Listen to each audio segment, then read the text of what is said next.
上集说到，索菲娜在一个游牧奶奶家里留宿了2夜，为了感谢游牧奶奶的照顾和收留，索菲娜帮奶奶做了许多家务活。原本想着第2天一早就出门继续寻找妮莎式线索，但天公不作美，一早起来就下起了雨，雨水将这脸大山笼罩在烟雾中，远处朦胧一片，烟雾缭绕，美丽的山谷仿佛被一条薄薄的纱巾覆盖住，隐约只看见一点影子。这样的画面看起来别有一番风景。下雨后的天气变得十分寒冷，索菲娜披上了一件厚厚的外套，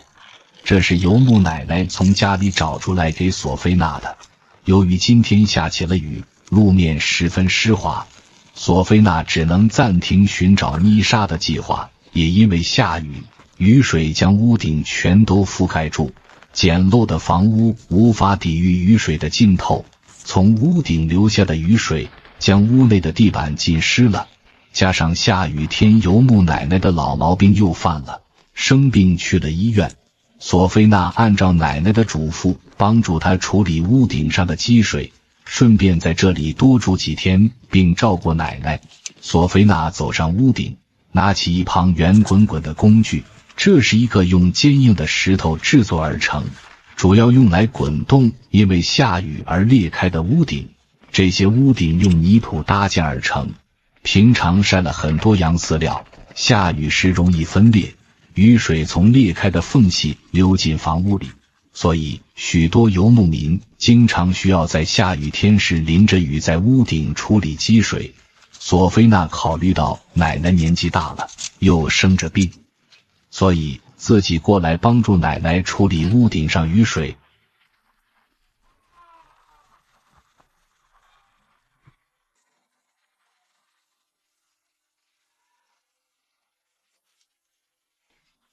很快，索菲娜就处理好屋顶上的积水，冰冷的雨水将她身上的衣服都浸湿了，穿在身上十分寒冷，手脚也被冻得通红。索菲娜赶紧跑回房屋里面，她的任务还没有结束。平常游牧奶奶要做的事情非常多，但她生病了，索菲娜便帮着奶奶干活。她又返回储存间里，在黑暗的缝隙里看到了孵化出来的小鸡，于是索菲娜按照奶奶的嘱咐，将一块麻袋铺在地上，在麻袋上面撒了一些饲料，接着把小鸡们放在麻袋上面，给它们啄食。可爱的小鸡刚孵没多久，紧跟在母鸡的身边。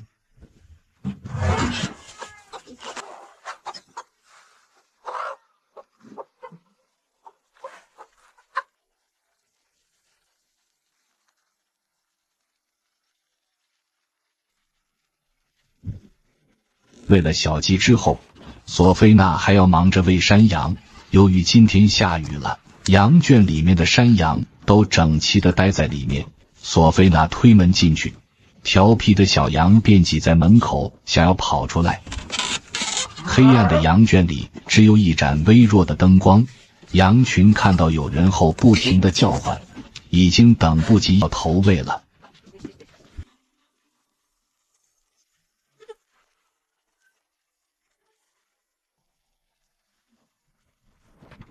索菲娜按住一头母山羊，她需要先喂饱给小羊羔们，按着母羊给小羊羔哺乳，否则这些母羊不肯给小羊羔喂羊乳。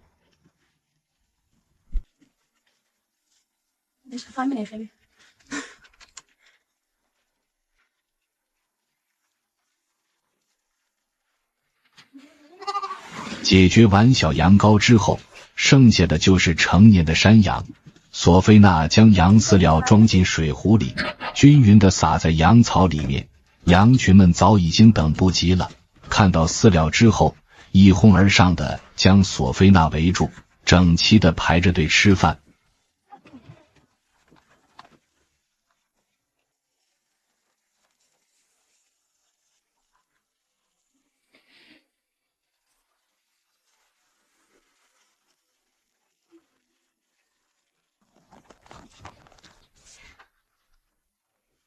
等到索菲娜喂完了山羊，屋外的雨已经停了下来，美丽的大山被雨水洗礼了一边，空气变得十分清新。远处的云雾随着凉风涌动，中午即将到来。索菲娜赶紧从房屋里拿出早上吃剩还没有清洗的盘子，准备做午饭。虽然只在这里生活了几天，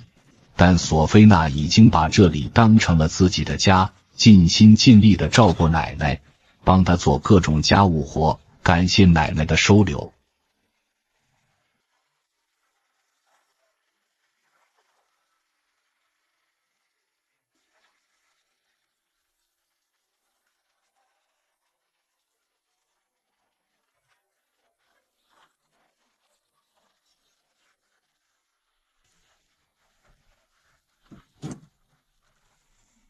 所有的锅和盘子清洗干净之后，将它们端进厨房里面，忙活了一早上，他早已饿坏了，现在要赶紧起火做午饭。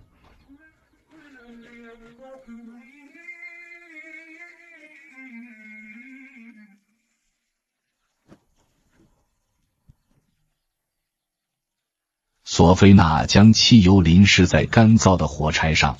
有了汽油的加持，很快就升起了燃燃大火。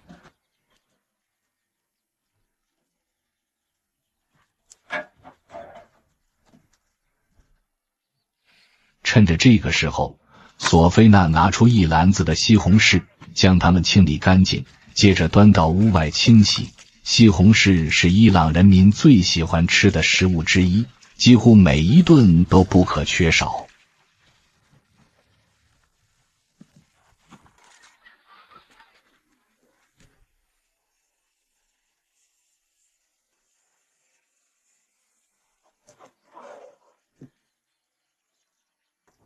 很快，索菲娜就将午饭做好了。她迫不及待地坐在地上享受着这顿美食。西红柿和洋葱的配菜搭配大饼包裹着一起吃，吃起来带着酸甜。索菲娜简单地解决了饥饿的肚子，但她还不能休息，因为奶奶嘱咐的事情还没有做完。可想而知，游牧奶奶平常的生活是多么的繁忙，勤劳的他们每时每刻都在干活。索菲娜在奶瓶里装了一些奶粉，又往里面添加了水混合，这些用来喂养一些没有母羊的小羊羔。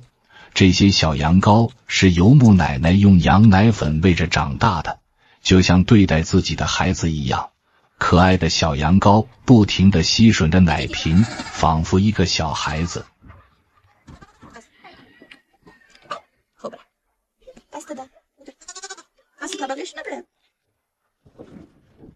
喂好了小羊羔，索菲娜还要继续砍柴。虽然忙活了一天，身体有些疲惫，但她乐在其中，尽量用自己的劳动感谢奶奶的收留。